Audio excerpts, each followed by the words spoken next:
문서가 있습니까? 사드 배치는 주한미군 사령관의 요청에 의하여 우리 한국 정부가 한미 상호 방위 조약과 주한미군 지휘협정에 근거해서 결정한 것입니다. 그리고 한미 공동 실무단을 운용해서 배치 부지의 가용성을 평가하고 거기에 따른 후속 조치라는 그런 관련 문서들을 가지고 있습니다. 서면은 없고 구두 합의만 있는 겁니까? 다시 한번 말씀해 주십시오. 구두 합의로 배치하는 겁니까?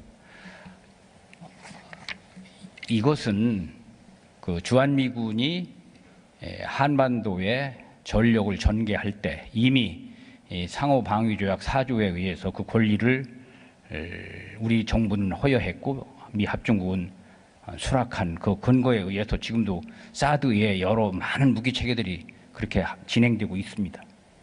부동산 하나를 거래할 때도 문서가 몇 장인데 한반도의 운명을 좌우할 결정을 구두 합의로 문서 한 장 없다는 것은 국익에 대한 배반입니다. 직무유기입니다. 유럽에서 미국의 MD를 배치할 때 체코나 폴란드 다 미국과 합의하고 조약을 맺고 의회 비준 절차를 거쳤습니다. 우리도 주권 국가라면 당연히 국민의 대표인 국회의 동의를 받는 것이 맞다고 생각합니다. 성주 사드 레이더와 그리고 일본 아오모리현 레이더, 교토현의 레이더는 서로 연결됩니까? 연결되지 않습니다. 제가 한 가지만 더 답변을 드리면 유럽에 배치한 미국의 미사일 방어 자산은 그것이 조약으로 체결된 것이 있는데 그것은 이 나토의 동방에 있는 나라들은 자기 나라를 지키기 위해서가 아니고 유럽 전체를 지키기 위한 그러한 전략 자산인 것입니다. 그렇기 때문에 그 나라들이 조약 체결을 통해서 그렇게 한 것이고 우리나라의 경우는 한미 관계가 동맹 관계에 있기 때문에 지금 제가 답변 드린 그와 같은 법적 근거에 의해서 이루어졌다 하는 점을 말씀드립니다. 한일 군사정보보호협정은 왜 맺었습니까? 한일 군사정보보호협정은 점증하는 북한의 핵미사일 위협에 대응해서 우리가 일본과의 정보 공유가 필요하기 때문에 맺은 것입니다. 장관은 정직하지 않습니다. 주한미군 사령관은 미국 의회에서 MD는 3단계로 배치된다. 1단계는 패트리어트 미사일을 설치하는 것이고 2단계는 한미일 정보체계를 통합하는 것이고 3단계는 사드를 배치하는 것이다. 이렇게 증언했습니다. 미군 사령관은 미국 의회에서 정직하게 보고하는데 한국의 국방부 장관은 국회에서 거짓말로 일관합니다.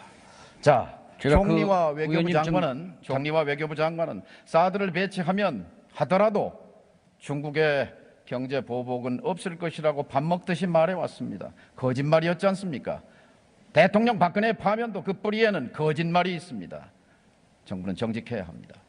자, 들어가셔도 좋습니다. 사드 배치를 놓고 앞으로 많은 법적 절차가 남아 있습니다. 환경 영향 평가도 받아야 하고 부지 공여 협정도 맺어야 하고 또 군사시설 지정 절차도 밟아야 합니다. 이 같은 법적 절차를 깡그리 무시한 채 물건부터 갖다 놓겠다는 것은 명백한 불법입니다. 더구나 미사일 따로 발사대 따로 레이더 따로 건건이 들여올 때마다 뉴스거리로 만드는 것은 뭔가 정치적 의도가 있다고 합리적 의심을 품을 수밖에 없습니다. 사드는 수송기로 하루면 옮겨올 수 있는 장비입니다. 배치 몇 달 전부터 창고에 갖다 놔야 할 이유가 어디에 있습니까? 우리는 미국에게도 말해야 합니다. 오늘 오전 미국의 틸러슨 국무장관이 서울에 왔습니다. 틸러슨 장관에게 말합니다. 미국에게 한국이 소중한 동맹국이라면 군 통수권자가 있을 때 해야지 유고 상태에서 밀어붙이는 것은 주권 국가에 대한 대접이 아닙니다. 소란스러운 국내 정세를 틈타 야밤에 기습적으로 무기를 갖다 놓는 것은 동맹국에 대한 예의는 더더욱 아닙니다. 사드를 빨리 배치한다고 해서 북핵과 미사일이 억제되는 것도 아니지 않습니까? 이제 사드는 군사무기의 성격보다는 정치무기의 성격이 더 커졌습니다. 중국에게도 말합니다. 중국의 각종 무역 보복 조치는 자유무역의 수호자가 되겠다고 한 시진핑 주석의 약속과 어긋납니다. 중국의 보복은 국내에서 반중 감정을 일으켜 미래지향적인 한중 관계를 어렵게 할 것입니다. 사드는 북핵과 미사일 때문에 들여온다고 합니다. 그렇다면 근본 문제인 북핵 문제를 푸는 실마리를 찾아야 합니다. 한국이 나서야 합니다. 북핵 문제 해법을 마련하면 사드 문제 출구를 찾을 수 있을 것 아닙니까? 외교를 시작해야 합니다. 외교가 경제고 안보가 일자리며 평화가 복지입니다. 외교적 해법은 3가지가 있습니다. 첫째, 우선적으로 압력을 빼야 합니다. 한반도를 둘러싸고 높아진 미중 간의 갈등 압력을 빼내기 위해서 남북한 간의 숨구멍부터 열어야 합니다. 제재에만 매달리고 외교를 포기한 결과가 어떻게 됐는지 오늘의 현실이 웅변합니다. 이명박 박근혜 정부가 육자회담을 팽개친 결과 오늘의 외교 안보적 재앙을 참사를 초래한 것입니다. 유엔 안보리 역사상 가장 강력한 제재라고 하는 대북 제재 결의안에도 북한 핵 문제는 2005년 9월 19일 베이징 육자회담 북핵 포기 합의로 돌아가야 한다고 밝히고 있습니다.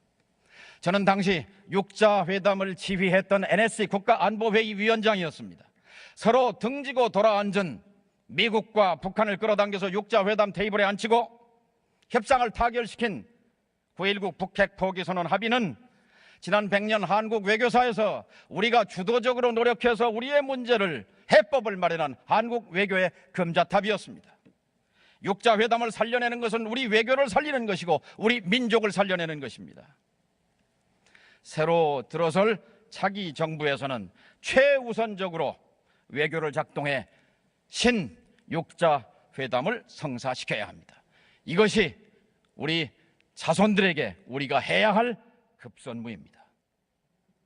자부심을 갖고 육자회담을 살려내는 일에 나서야 합니다. 이제 과도정부의 고합니다. 국무위원 여러분은 정당성이 미흡한 과도정부에 선출되지 않은 권력입니다. 비선출 권력입니다. 비선출 권력이 선출된 권력처럼 행동해서는 안 됩니다. 중요한 의사결정은 국회에 맡겨야 합니다. 새로운 일을 벌려서도 안 되고 갈등을 일으켜서도 안 됩니다. 이것은 국민의 의사가 요구하는 바입니다. 경청해 주셔서 감사합니다.